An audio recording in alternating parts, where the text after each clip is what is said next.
देश का नागरिक हूं और उतना ही नागरिक हूं जितना कोई और।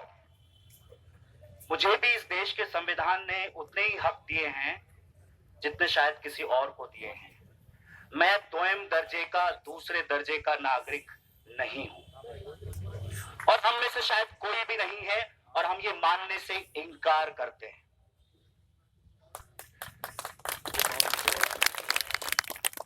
मुझे भी बोलने का उतना ही हक है जितना किसी और को। मुझे भी हर तरह के नजरिए और हर तरह के ख्यालात संविधान की परिधि में with in the constitutional limits रखने का अधिकार है जितना किसी दूसरे को है। मुझे भी पढ़ने का उतना ही अधिकार है शायद किसी दूसरे को है। मुझे भी कैंपसेस सिक्योर चाहिए जितना किसी दूसरे को चाहिए। मैं किसी पर्टिकुलर कम्युनिटी से बिलोंग करता हूं, किसी पर्टिकुलर रीजन से बिलोंग करता हूं, किसी फार ऑफ एरिया से आता हूं, मेरा बैकग्राउंड रूरल है, ये मायने नहीं रखता। मायने रखता है कि संविधान मुझे एक नागरिक होने का हक देता है और इस हक की वजह से उन सारे रिसोर्सेज पर, उन सारे इंस्टीट्यूशंस पर मेरा उतना ही हक है जितना शायद किसी और का हक है। हर जगह मुझे पढ़ने का हक है। मैं सिर्फ इसलिए किसी इंस्टीट्यूशन में डिनाई ना कर दिया जाऊं, why? Because I belong to a particular religion, because I belong to a particular creed, or I belong to a particular region.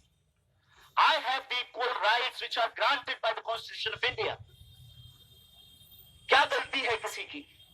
क्यों आज कैंपसेस में लिबरल स्पेसेस कम हो रहे हैं? क्यों सवाल मुझसे छीने जा रहे हैं? सवाल पूछने का अधिकार मेरा है, मैं पूछूंगा।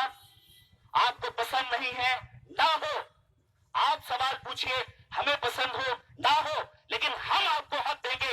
आप हमारा हक क्यों छीन रहे हैं? अगर जिस लोकतंत्र के अंदर सवाल नहीं है उसे मैं लोकतंत्र मानने से मना करता हूं। और इसलिए शायद मैं कहता हूं, लोग कहते हैं कि भारत सबसे बड़ा लोकतंत्र है, मैं नहीं मानता। मैं कहता हूं कि भारत सबसे बड़ा चुनावी तंत्र है, शायद लोकतंत्र नहीं उभर पाया है। लोकतंत्र कब बनेगा भारत? मैं आज आपके सामने ये चीज डिस्कस करना चाहता हूं। लोकतंत्र में दो इंपॉर्टेंट चीजें होती हैं, एक होता है प्रोसेस और दूसरा होता है आउटकम। प्रोसेस इलेक्शनरी, भाषण, नारे, पॉलिटिकल पार्टीज, ये प्रोसेस है, और आउटकम यानी कि उससे क्या हासिल हमें हो रहा है। प्रोसेस तो है हमारे पास, अच्छी या बुरी जिस तरह की प्रोसेस होनी चाहिए वो है हमारे पास। चुनावी तंत्र है, सबसे बड़ा चुनावी तंत्र है हमारे पास, लेकिन क्या आउटकम है इस लोकतंत्र का? आउटकम तब होगा जब मुझसे कोई भी चीफ जस्टिस ऑफ इंडिया या सुप्रीम कोर्ट का जज, मैं उसके सामने याचिका लेकर जाऊं, ये ना पूछे कि तुम कौन हो, who are you, I am the citizen of India and I am entitled to ask question. ये होगा लोकतंत्र जब हम सवाल उठाएंगे विभिन्न संस्थाओं से, डिफरेंट इंस्टीट्यूशन से। उसमें एजुकेशनल इंस्टीट्यूशंस भी होंगे, उसमें जुडिशरी भी होगी, उसमें ब्यूरोक्रेसी भी होगी, उसमें पार्लियामेंट भी होगा, उसमें सरकारें भी होगी। हर किसी से अजान हो रही है, हर किसी से जब तक सवाल नहीं पूछे जाएंगे वो लोकतंत्र हो ही नहीं सकता है। मैं आपको बताऊं कि अभी एक फैसला आया सुप्रीम कोर्ट से कि सबको राष्ट्रगान गाना होगा फिल्म देखने से। इस देश के अंदर बड़ी देशभक्ति चल रही है, बहुत सारे भक्त पैदा हो गए हैं।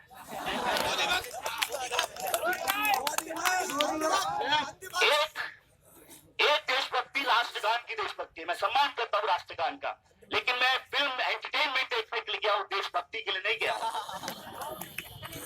एक केरला से किसी ने कहा कि हम एक इंटरनेशनल फिल्म फेस्टिवल कर रहे हैं, 140 फिल्में दिखाएंगे, बार बार खड़ा होना पड़ेगा। सुप्रीम कोर्ट ने कहा no no no, you are not accepted, you have to stand 140 times. Now a man like me, clever man like you and me, he went to the Supreme Court and he said to the court, why courts are exempted? And see the attitude of the court, that court is asking the petitioner, who are you? It is shame on the part of the judiciary. I respect judiciary, but I do not respect judiciary which does not work within the precinct of the Constitution. You are not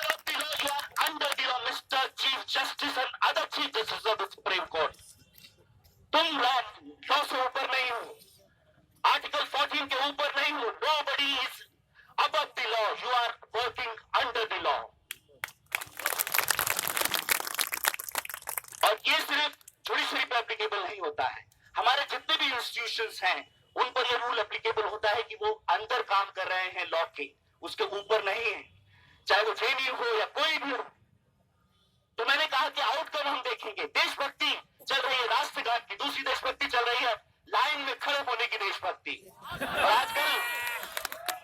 और आजकल एक argument दिया जाता है कि जब सेना line में खड़ी हो सकती है तो तुम क्यों नहीं खड़े हो सकते।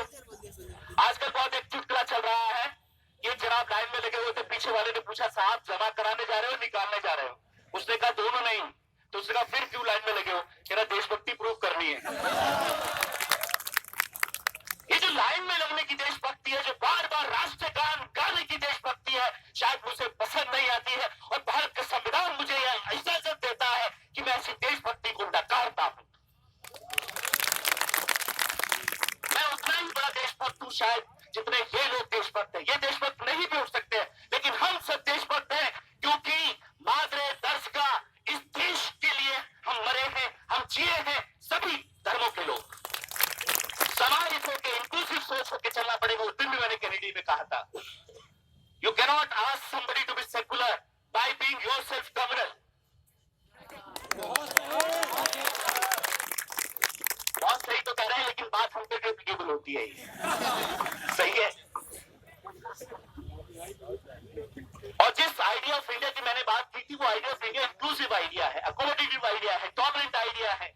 कोई अगर नजीब जैसा आदमी अगर सवाल पूछेगा तो तुम उसको क्या कर दोगे, कैंपस से निकाल दोगे। और जो ये संघवाद चल रहा है, जो एबीवीवाद चल रहा है, इस संस्था की तो पूरी हिस्ट्री आपको अभी अमिताभ धवन बताएंगी, या हमारे भरत भाई संत खड़े हुए हैं ये बताएंगे किस तरह से ये इंस्टीट्यूशन उज्जैन में उन्होंने प्रोफेसर को मार दिया। इनकी हिस्ट्री देखिए तो मध्य प्रदेश में जाकर देखिए, इनकी हिस्ट्री देखिए तो केरला में जाकर देखिए, इनकी हिस्ट्री देखिए तो दिल्ली यूनिवर्सिटी में जाकर देखिए कि किस तरह से गुंडागर्दी करते हैं। और ये कौन है?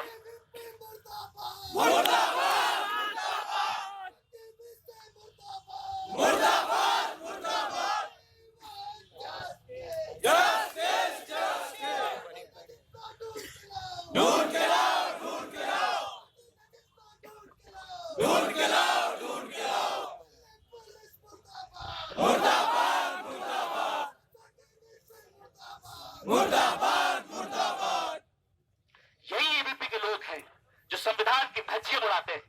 ये लोग पढ़ने नहीं आते बल्कि हिंसा करने आते हैं।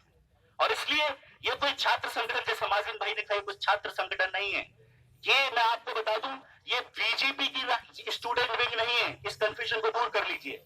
ये आरएसएस की स्टूडेंट विंग है। ये आरएसएस की स्टूडेंट विंग है और उन्हीं के इशारों पर काम करती है। और आरएसएस जितना राष्ट्र विरोधी है शायद ही कोई संगठित देश के अंदर हो, जो कि पूरा हमारे जो संविधान है उसके खिलाफ काम करते हैं। और इनके बहुत सारी बातें आपको पता है, मैं नहीं जाऊंगा। मैं इतना जरूर कहना चाहता हूं कि स्टूडेंट यूनियन के जरिए से हमें यहां से डिमांड रखनी चाहिए कि एक judicial inquiry by the sitting जज ऑफ द सुप्रीम कोर्ट होनी चाहिए, ताकि दूध का दूध और पानी का पानी हो सके। बाय द सिटिंग जज ऑफ द सुप्रीम कोर्ट होनी चाहिए, और वो भी हर तरह के जज से नहीं, कोई सेकुलर माइंडेड जज से होनी चाहिए। अगर इस पे कंटेम्प्ट ऑफ कोर्ट लगता है तो मेरे पे लग जाए, कोई फर्क नहीं पड़ता है। लेकिन I am saying that we have certain जजेस who are also influenced by certain ideology. I do not believe in them. I believe in secular traditions. I believe in secular concept of this country. And I believe in secular judiciary. I believe in secular institutions. I believe in institutions which are liberal like universities. And universities, they are meant for critical thinking. The universities, they are meant for scientific thinking. और इन जगहों को दूषित मत कीजिए। आज क्या हो रहा है? सपनाइजेशन ऑफ एजुकेशन हो रहा है। अपने अपने लोग अपॉइंट किए जा रहे हैं और वो 10-5 साल आपको बर्बाद करेंगे और इंस्टीट्यूशंस को बर्बाद करेंगे।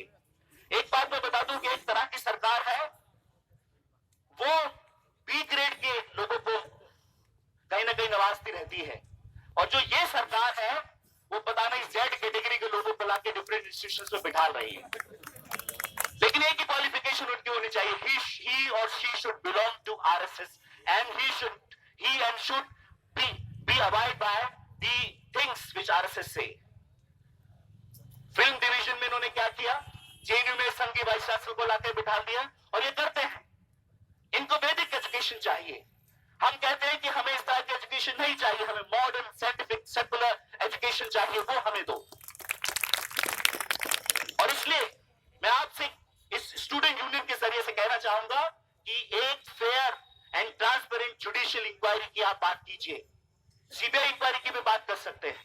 और जिस तरह से नजीब की फैमिली का हैरेसमेंट हो रहा है बाय लॉ एनफोर्समेंट एजेंसी, ये रुकना चाहिए।